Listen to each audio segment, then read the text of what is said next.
Hello, everyone, and welcome back to Netflix Football HD. It has been a tough week for me. What can I say? I have been stuck in a lot of things, so I could not bring you the coverage, the analysis, the breakdowns, the nerdy stuff, everything that you want, everything that you need to know about the World Cup. But right now, it has been probably, we can say that the World Cup has arrived. All the top teams are into the knockout rounds, and this is where there are no second chances.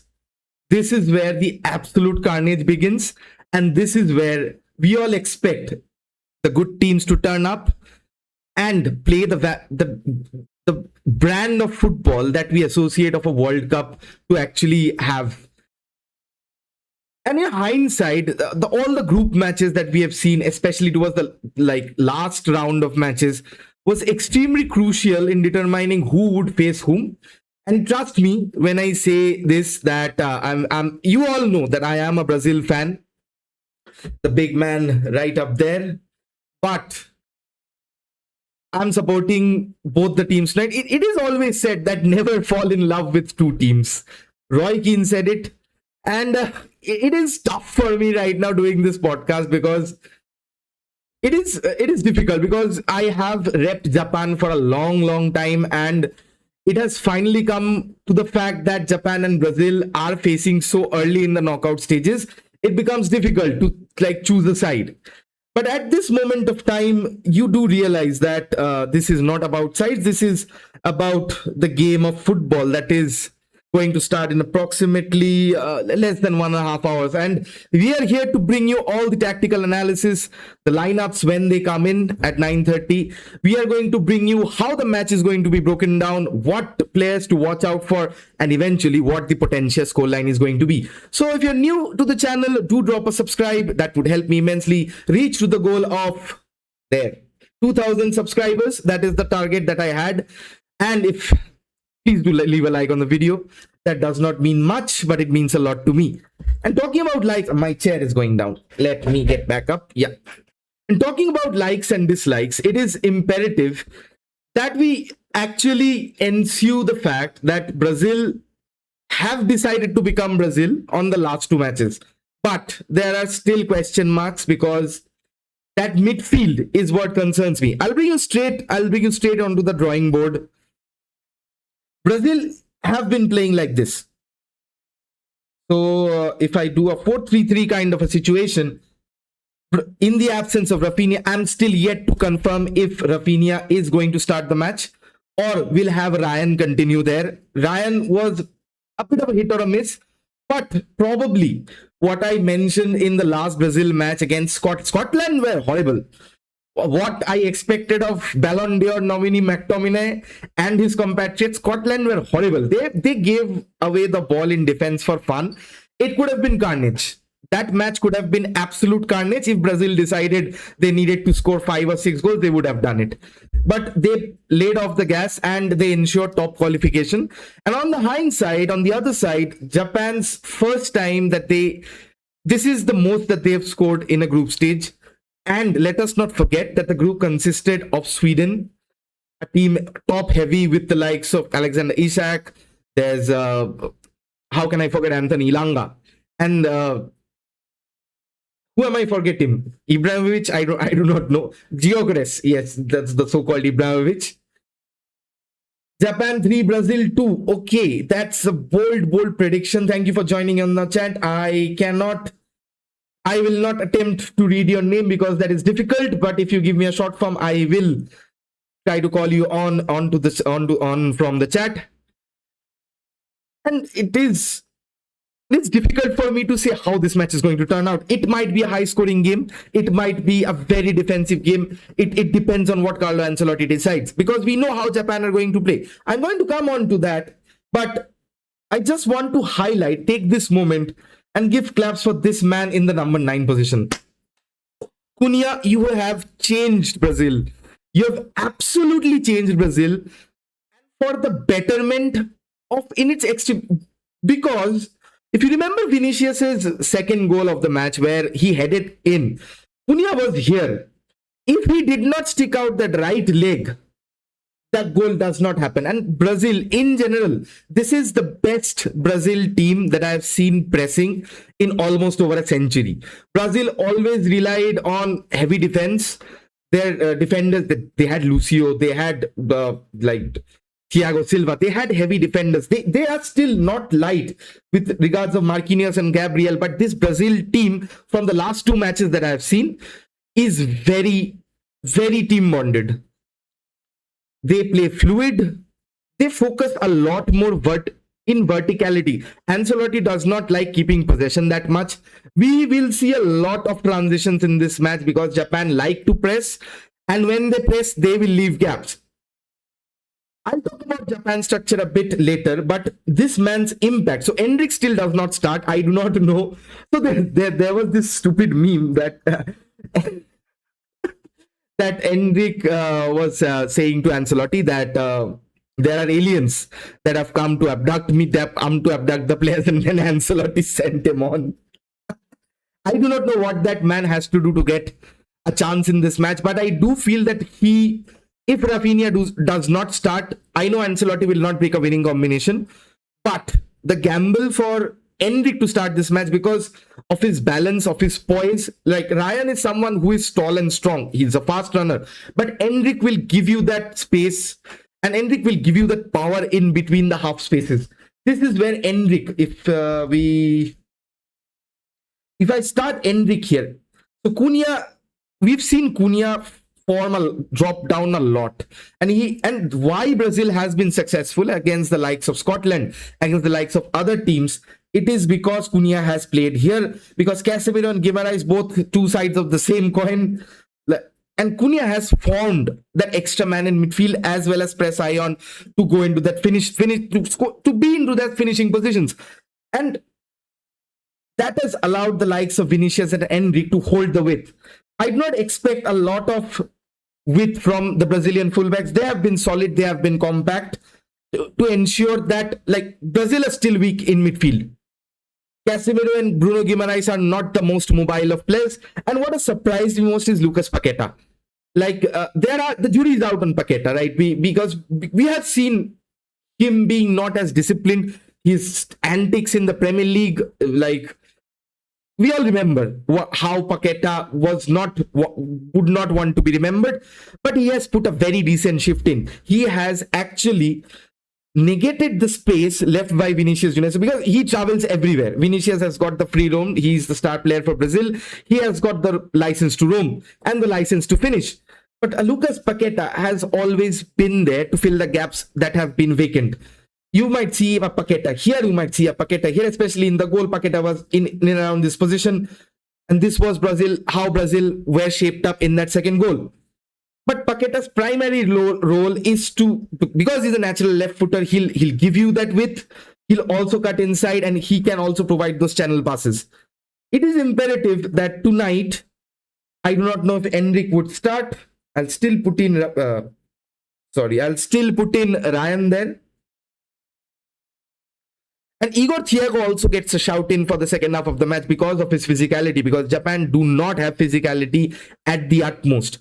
But what Japan do have is an abundance of energy. They are grease lightning on the pitch. And especially if you remember the goal that they scored. So Ritsu Doan was, and Ueda and Ritsu Doan or Kubo, how they played so magnanimously, that one-touch passing, so that the reels have been created by goal. It was so good. It was so good that it is one that you teach in academies, like how you cause overloads, how you pull the defense. So I cannot show the defenders. So imagine the defenders are here. So and the striker drops deep, the defender follows.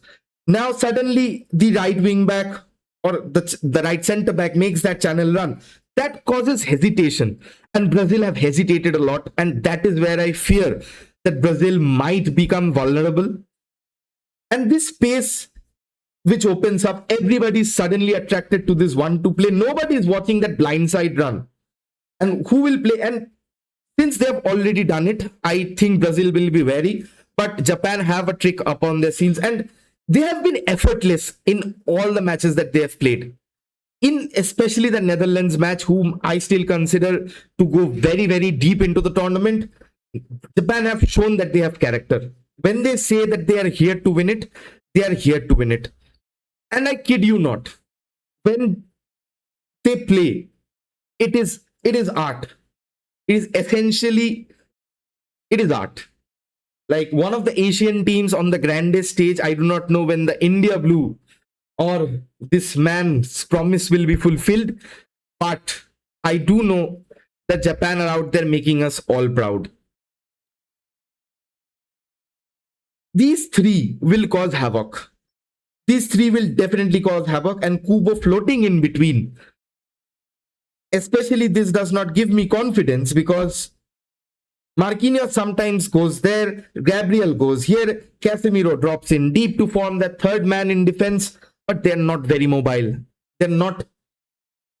Gabriel is still fast, Marquinhos is still fast. Do not get me wrong when I say they're not mobile. Their recoveries are not that good. So I remember against Scotland, they were huffing and puffing. Other than that, two, like in the first half, especially, other than the two chances that Scotland gave away, and a lot more which we could not convert, this still has a lot of things upon the question mark about how Brazil would recover. Are Japan going to play the triangles?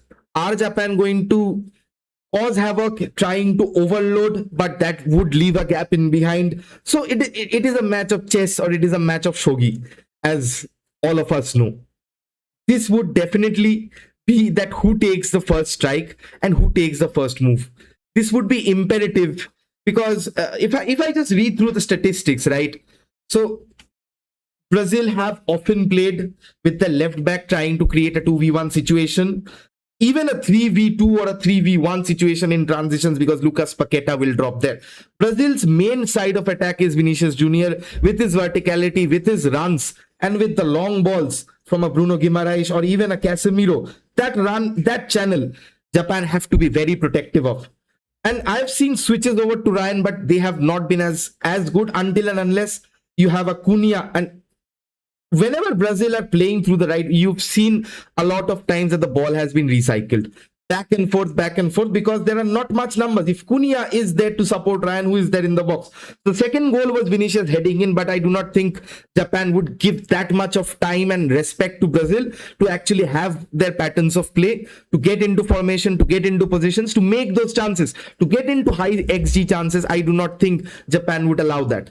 In any utmost sense, there it is difficult. Now, Cunha often is dropping deep to help out to cause that overload, because Japan often will try to cause a box midfield, and I've seen Brazil struggle against box midfielders because nobody knows who's marking whom. They're the two defensive midfielders just sitting here, and the two attacking midfielders that they have in the form of Ito and Kubo, and also Ritsu Doan popping up on that attacking right wing back slot. That would be difficult. So does Vinicius drop deep? That negates Brazil's attack. What do you think? Do leave your predictions in the chat if you think that this is going to be a tactical battle as to who strikes first. Because I definitely think that this is going to be one of those situations where Japan are going to go on the counter. If they do not score, Brazil just might go on the counter and they might score, because Brazil have been clinical much more than Japan. Because if I read through the stats, where was it? So Japan both have actually scored 7 goals in their group stages. Brazil had an easier run-in. Japan had the most difficult of run-ins. But average possession for Brazil is 58%. And even if we say that Japan are going to sit back, Japan had amassed a 50% possession in throughout their group stage. That is magnanimous, considering the fact that they played Sweden, that they played the Netherlands. That is amazing. And big chances created, Brazil have had 8 and Japan have had 6 in the tough group that they had, and Japan have scored 7 goals out. So they have overperformed with regards to their low XG, if that is a statistic that makes sense. Higher the XG, the easier it is to score. That is a data parameter which has been created over multiples and multiples of data, where they have assumed that, suppose this is the position that they have given a number, how likely, if a shot is taken from that position, how likely it is to be it has to end up in the back of the net. That is how XG is calculated. And now how the match flow is going to grow is that the first 20 minutes, Japan have always pressed aggressively, and Brazil will try to sit deep. Brazil definitely will try to sit deep in the first 20 minutes, trying to get counters. So the tactical discipline of a Ritsudo, a tactical discipline of a Kubo will be necessary. And now you cannot negate Ryan, but Japan's left wing back, Nakamura, I think he will be much more suited to take on Ryan one-on-one, because I do not expect the Brazilian fullbacks to cause mayhem. So in this match, especially if you play against a 3-man defense, a 4-man midfield, of essentially a box midfield, how you call it, like this. If you see this box, Brazil have to cramp men to prevent that structure, that fluidity that Japan are going to depend upon. And Ryan is, so Ito and Nakamura will cancel out Ryan until and unless Nakamura is here. So Brazil have to take a risk. And whenever your tactics is going based on a risk, it does not fill me with confidence, because Japan are here at this point of time seeing that how, okay, so Rohan Keys has gone in with the lineup. Thank you, Rohan, for the lineup. So how Brazil start is with Alisson on goal, Danilo, Marquinhos, Gabriel and Douglas Santos. In defense, so that is your Brazilian defense. Your midfield is Casemiro, Bruno Guimaraes, Lucas Paqueta, Ryan in the attack with Matheus Cunha and Vinicius. So Ancelotti goes up with an unchanged lineup. The most Ancelotti thing you will ever see is him not breaking the winning combination. And I did expect Endrick to actually play in that position, because he would have that guile and that poise. I know Ryan has been tearing it up in the Premier League as a youngster. He just joined in January this year, but he has, so there are a lot of big suitors for Ryan there. But Endrick in that position, we need goals. I am confused as to how to say, because I'm going to say we for both Brazil and Japan, but Brazil need goals from that side. There's no danger. There is danger, but there's not an amount of danger what Rafinha would cause. And his omission from that side has weakened Brazil very significantly. But what has helped them is because Ryan will, like Rafinha, Ryan will drop back. And he gives that solidity, and he also gives that physical presence because he's taller than a Rafinha. So a lot of long balls that would be played out. So you might see if there is a battle where both of the players have to jump, you'd expect Ryan to win the header 7 times out of 10. And that, if they can do that, and if Brazil can actually, because Ito is tall, I think Ito is 6 foot, the left center back for Japan, and the left wing back, I forgot the name, Nakamura. I do not think Nakamura is that. So Cunha has to get into those knockdowns, and Bruno Guimaraes has to push up. And now, if Vinicius is here, Paqueta is here, what is this gap? Kya hoga isme? This gap does not fill me with confidence. And this is where Japan will try to exploit, because the tactical discipline and the pressing structure is that they would press. So if you've seen Manchester United games, so we do not have midfield. Manchester United does not have a midfield, and so Brazil as well. I felt that without a Paqueta, or even, I know Casemiro and Bruno Guimaraes are undroppable by Ancelotti, but what if they had a character like an Edison there who would add that physical presence and that legs to midfield, and Cunha would not have to drop deep. So Paqueta, you do not expect Paqueta to win balls, you expect Paqueta more over to the final third where he would play those passes. But what Paqueta has been limited to doing is just being a foil to Vinicius Jr. He's done that well. I do not complain, but he's done that well. But how much do you expect Paqueta when Japan are doing those 1-2s that we see in Blue Lock?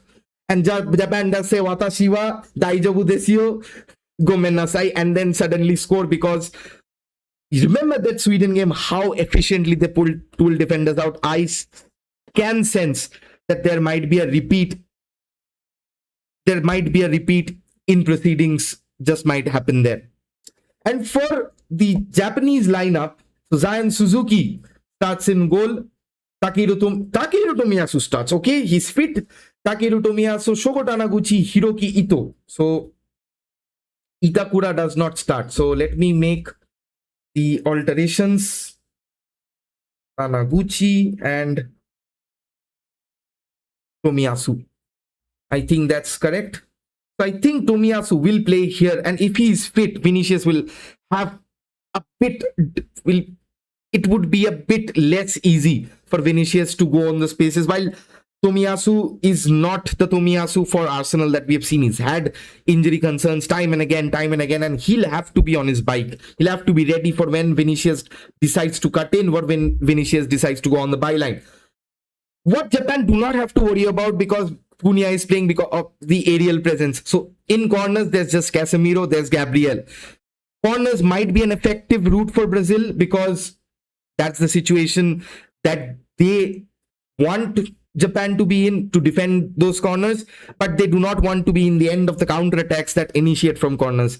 And it's a double-edged sword. The entire game plan that we are going to talk about, it is a double-edged sword as to where Brazil actually. So why I'm having trouble like deciphering this match, I'll get that to the second half of this podcast, is because Japan's tactical discipline, elite pressing structures, but Brazil's knockout experience, Ancelotti being Ancelotti, has been there, done it all for clubs after clubs after clubs. Their better bench options, superior individual quality, and also like Brazil have an ability to win games, and Brazil suddenly decide, "Aaj humko Brazil hona hai," and somewhere out of nowhere the samba ignites within them. The Joga Bonito is fueling them up, and it might cause mayhem. It might cause mayhem. You never know where Brazil would attack from, and suddenly it might be a bloodbath. But Japan, we know how much tactically they like to play. You remember the Croatia match? Whoever Brazil fans like me remember the Croatia match where Brazil got knocked out last World Cup. Croatia, entirety of the match, frustrated Brazil. They did not get them into the rhythm. And these samba players, however many times you play them in Europe, if they do not get into the rhythm, they falter. Which Ancelotti kind of has countered with the verticality. But how do you do verticality if you need the opposition to press you? So a lot of what I have seen, right? Okay, let me explain with Japan. A lot of what I have seen is that you will not see a lot of teams pressing in the midfield zone. So there would be coordinated high presses here. If the ball is here, these three will. So there are a lot of coordinated presses. So I'll show you for Brazil as well. So a lot of when the ball is in this position, you might see the positions that are being targeted, because Danilo at that right back, this is not 2017. He'll not be as fast and sharp and like elite, like one of the best right backs, not the best, top 10 right backs in the world at his time. He's played for Juventus, he's played for Man City. Cannot count him out as a very, very, very good defensive right back. He will have trouble. So Casemiro has always to be here, and they will. So Ryan will try to hold the width around here, and if they press here, they will try to negate that ball into Casemiro. Because Casemiro, how much you expect, will take time covering those distances. And once Casemiro gets the ball, that is signal for Vinicius to run or Ryan to run. So both fullbacks or wingbacks for Japan will be alert. But that does leave a gap in midfield. So if Cunha drops deep in this position, suddenly the structure is compromised. Suddenly, Japan have an alternate rhythm to deal with. So if this was Igor Thiago, so you leave him at the box and hope a ball comes in, you cannot defend. Cunha hat-trick incoming. So the poster boy has finally decided to join. I apologize that he has had some issues, and he told me that he'll join in from the comments. I do hope that he can join in. He decided he'll call me directly if he has them time. But family first. Football is always secondary for married men. How many people in the chat agree with this, that football is always secondary for married men? Like, I do not know. I've been having these awkward conversations with my parents where they are forcing me to get married. Fingers crossed, mom, if you're watching this, please switch this off right now. But football, anything else is secondary when you are getting married. So still the time I'm a bachelor, I'll try to bring you this much of content and the love and passion that we have. I spoke too much. I need water. Where is my bloody water bottle? Yeah.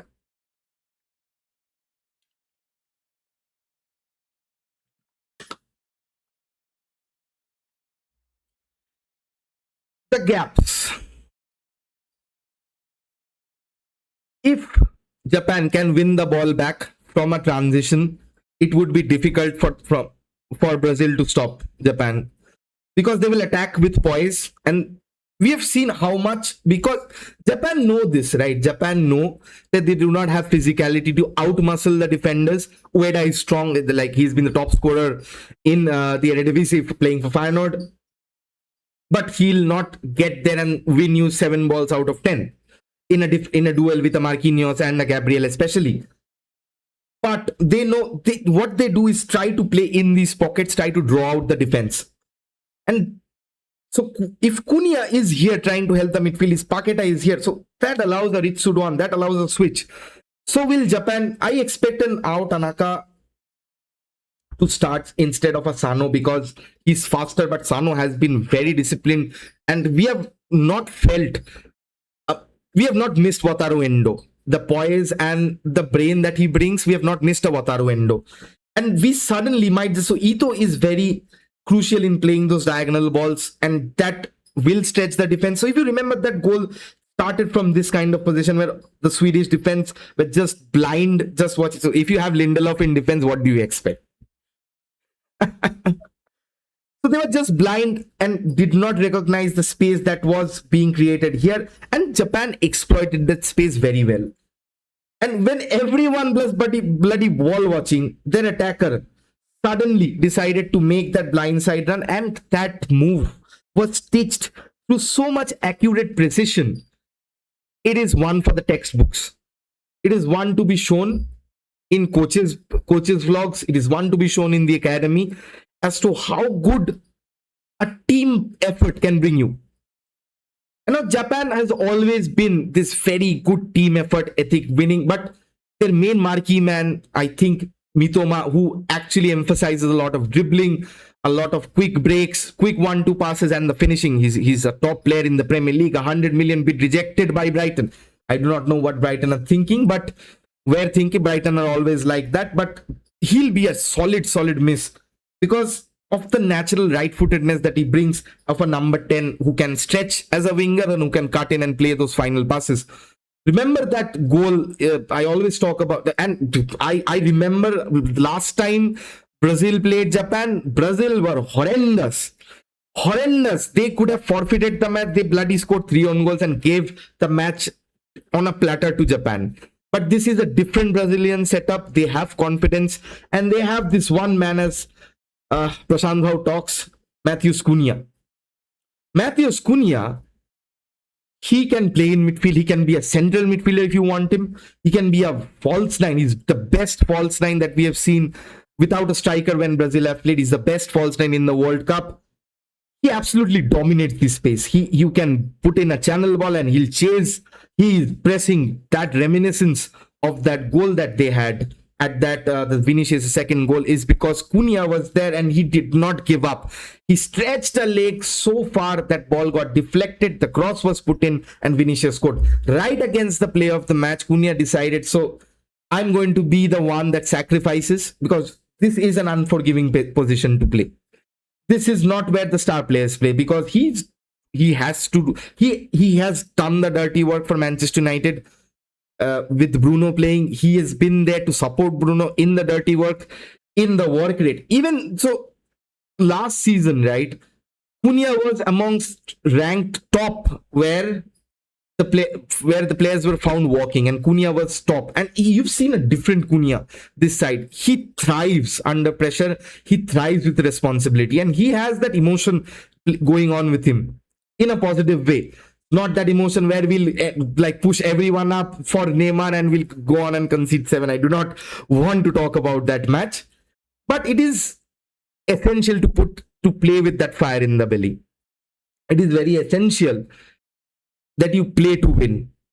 All tactics aside, because there are moments and there are scenarios you cannot tactically predetermine whether this player, whenever he's going to receive the ball, what he's thinking. Why was he a millimeter of a second short in making that decision? And trust me, folks, it's all that takes in a match of this magnitude to make the errors, the delta of errors is so less. You will not know whatever. So there was this interesting thing, if you remember the pre-match, where it's always been televised, but Tielemans was playing with a body cam. So a Premier League player, how much less time, even we see, even a full-size football pitch, even in a friendly, how minimal time he has to take the ball, scan, you've seen him rotating his head, scan the entire pitch, relay the image onto his head, understand in that split second who is coming short, who is making that run, and decide in that fraction of a split second what action you're going to take, and then execute that. It is not an easy feat. It is absolutely not an easy feat. And with the Japanese players breathing down on the necks of the Brazilians, the Samba boys will face it very difficult. So expected, so the XG that both the teams had. So Brazil had 1.9, so they scored 2.3. Japan had 0.9 and had scored 1.4. So this is contrasting to the fact that both have scored 7 goals. They are not shy scoring. But this might just be a 5-5 game, or this might be a 1-1. My predictions that I'm going on to is that this match will be a 1-1 draw at the full 90 minutes, and then it just might be the battle of will and valor that either team has. It is going to be a dogfight, or it might be a bloody even very, very high scoring match where two teams hit on counters. But expecting Moriaso and expecting Ancelotti, they are always defense first. So in Italian is always have their blocks and their shields ready, and the Japanese always known for the samurais, but they're always second to attack. So in terms of philosophy, like not divulging much into the depth of how philosophy works, but this Japan will frustrate Brazil. Japan will play here, and here, pass back and forth, try to draw out. And you will not see a lot of presses being here, either the first press line or the last defense line, where you do not press, but you go in for a defensive action or you cover. It is going to be imperative that Brazil do not ball watch. Brazil have a tendency of ball watching. It is magnanimously important that Brazil do not ball watch, because they will be dragged out left, right and center. Paqueta might be here, Cunha out of a counter attack just coming deep, Cunha might be here, and suddenly you see that run being made, what we saw, and their overload to isolate, philosophy being in play. And you cannot predict what is going to happen based on, because both these teams their attacks are not possession based, their attacks are much more transitional. They play one-touch football, they play fast football. And both of them, it's an Achilles heel for both of them. Teams who play transition are very much caught out in transition, because they'll force men in attack, because the transition will not happen if you do not push men forward. And that leaves gaps in defense. So will Japan put a low block and then attack on counters and then get again caught on counters in the return? My bloody mind is... I need a drink. Do leave your thoughts in the comments, as if you think that this might be one of the best games that the World Cup has seen, or this might be one of those snooze fests where it just might need a flash of a brilliance of a Neymar coming in and doing his thing.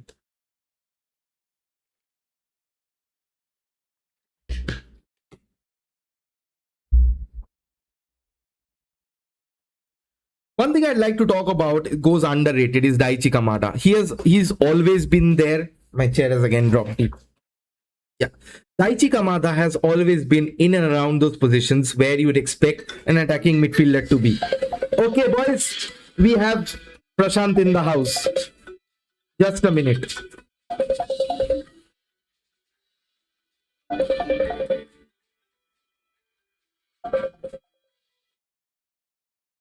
Bhau, give me a sec. Give me a sec.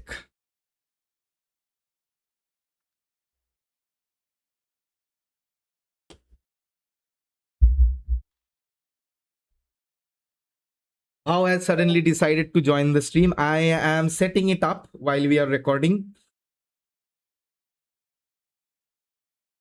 Bhau, just give me a sec. If you can hear me, just give me a sec. I need to set this up.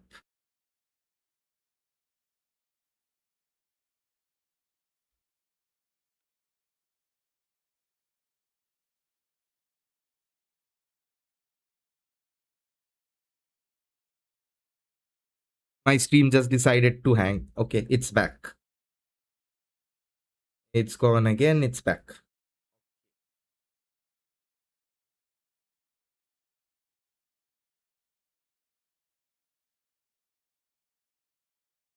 How can you hear me? I can't hear you. Wait, I can't hear you. I think I need to do this. Connect my Bluetooth. Sorry for the technical glitches.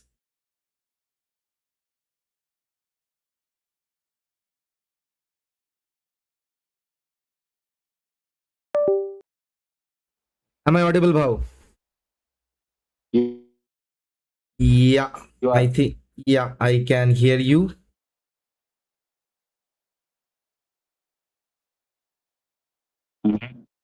Just a second. You're lagging. Me, I am lagging. Yeah, you are lagging a bit.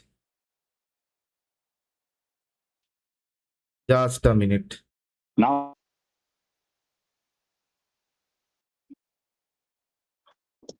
Just a minute.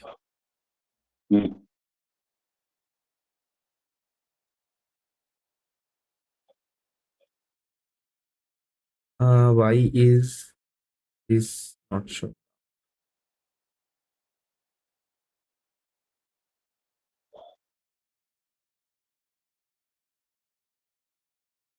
Seems to be some technical glitch where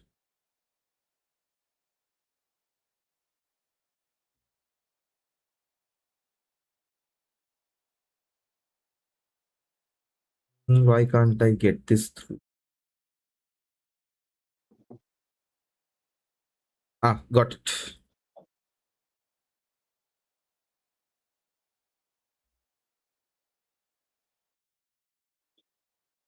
Yeah, he is reconnecting. Yeah, you're live. You just said Kunia hat trick.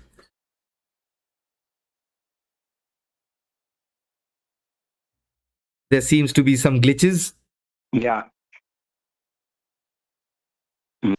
Your network is acting out. This is My what happens. network. Yeah, your network is kind of acting out. Or it might just be my network. I don't think. Hmm.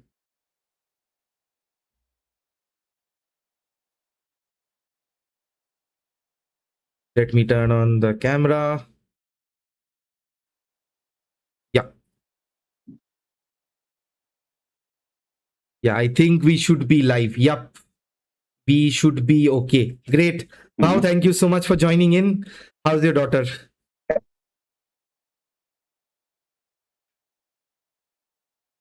घूम रही है. Yo, I think your network is a bit. Your network is a bit.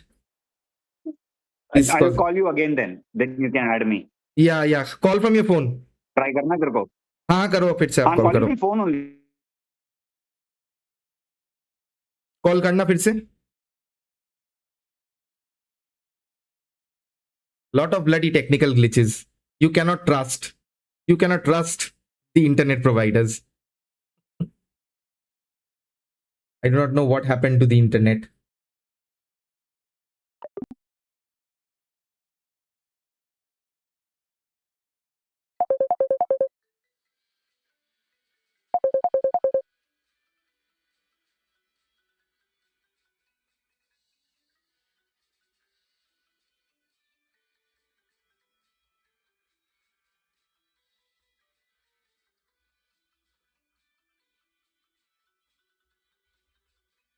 I cannot.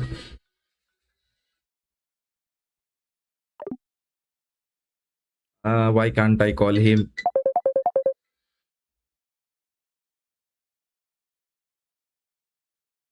I think it should do it.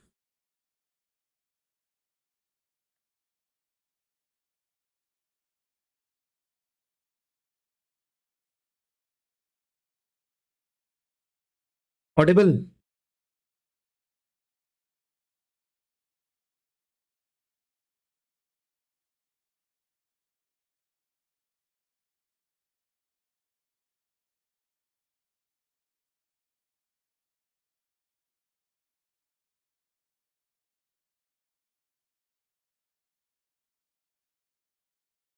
The moment.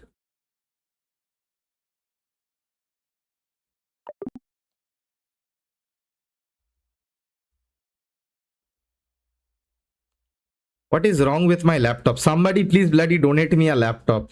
I don't think GTX 1650 Ti is cutting it for me.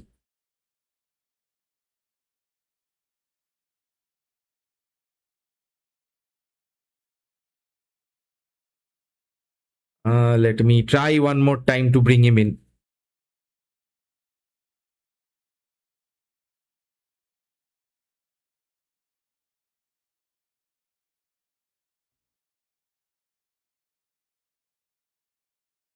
Check. So I think, yep, my mic is working.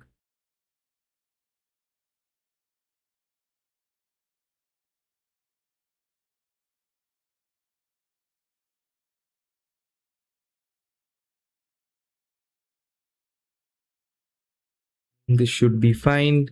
Let me try him one more time.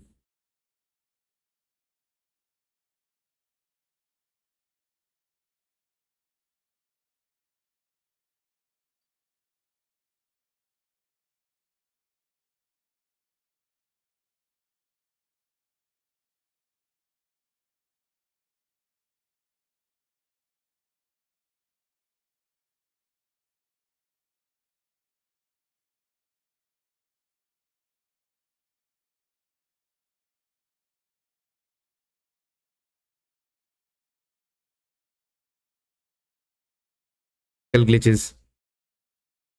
Now, folks, I think this is difficult. GTA 1650 won't cut it, but will GTA 6? I do not know that.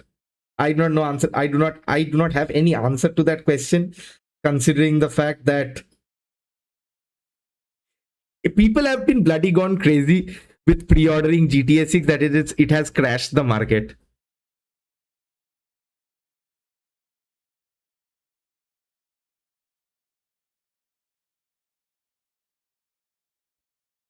The entire system. You're as mute as Rani Mukherjee in Black Brother. My goodness, my mic is working. My mic is working.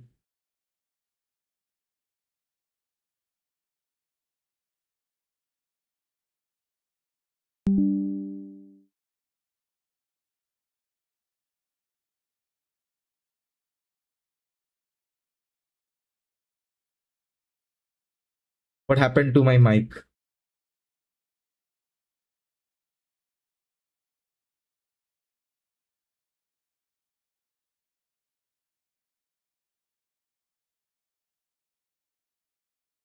My mic is definitely working. I do not know. Am I still not audible? Am I still not audible?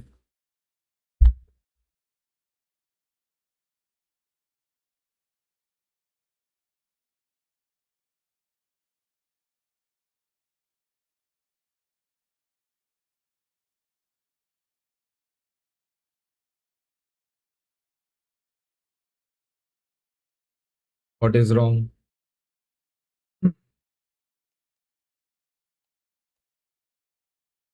Ratcliffe at the end of there. What happened to my mic?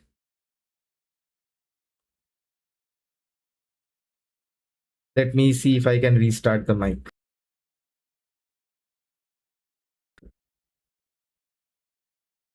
Check, check, check. Okay, we are audible. I'll just give one last shot.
I think we'll do it with Prashant on a later time, and lots of technical glitches, but I do hope this match does not become made in China and decide that okay, it is time to have a good World Cup. I'll end with the predictions now. I seriously feel that this is going to be a 1-1 square draw within 90 minutes, and then it just would need a spark of brilliance from either team. Because Japan have scored late. Japan come alive in the second half of matches, and Moriyasu has been like his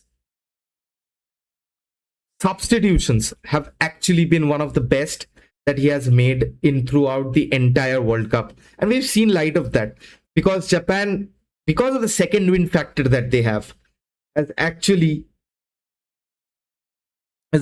been in those positions to score goals, to create chances and exploit. Because defenders, they have found a weakness that defenders usually do not get served off. It's the attackers that have, or the midfielders that give away, but defenders are still in the match. And the Japanese players have actually found a way to exploit that. I do not know how, with what magic that they have, or what samurai code that they have, or what anime that they have been watching to do that. But they have done it with extreme poise, and they have done it with extreme surgical accuracy. I keep mentioning surgical because whatever the Japanese players do, they do it with poise and they do it with dignity and they do it the samurai way. But the Joga Bonitos, they have had a better start to their campaign. Like the first match was still a hit or a miss because I slammed Brazil. But if they continue the way that they played, and if they press that the way that they played, and if they continue to be dangerous, this could be a game over very early and this could be a bloodbath. Leave your comments in the description. I've lost it. Leave your thoughts in the comments about how this is going to pan out. If you think that Brazil can go all the way, or that just might be the first upset in the knockouts, where, as Captain Tsubasa famously framed it, the match that decided destiny. Are the Japanese players going to mark their presence in world football by defeating Brazil again, like they had done previously? I want Japan to advance just to see him to play Germany. Kenzo Tenma faces off against Johan Liebert once more. I do not know that much of a reference of anime that Akash has here to smile has been bringing in me. But the match starts in 45 minutes. I'll give you a head start on the break, and I'll try to bring you more schedules of the match. I hoped to talk with Prashanth with regards to more matches that will be coming in. With regards to my work schedule, I'll try to find out and bring in more content with regards to... I have been a bit occupied in what I had planned, but it did not turn around. And it's almost been a month that I had been streaming. And I hope for more and more and more of your support and the love that you've brought me. We hope that this is a fantastic game. The last game was won at the death by Canada, and I hope this can be a far, far more exciting game for the world to watch and the world to witness. Because as much as Joga Bonito wants to dazzle and dribble our hearts out, the samurai honor and code and the blue lock system that they have developed might just be a thorn in the Brazilian side. I'll leave you to it. Leave your predictions. And I hope this is a good match. Do subscribe if you're new to the channel. Do hit the like button if you're already here. Let's hope for a good match. See you very, very soon. Bye.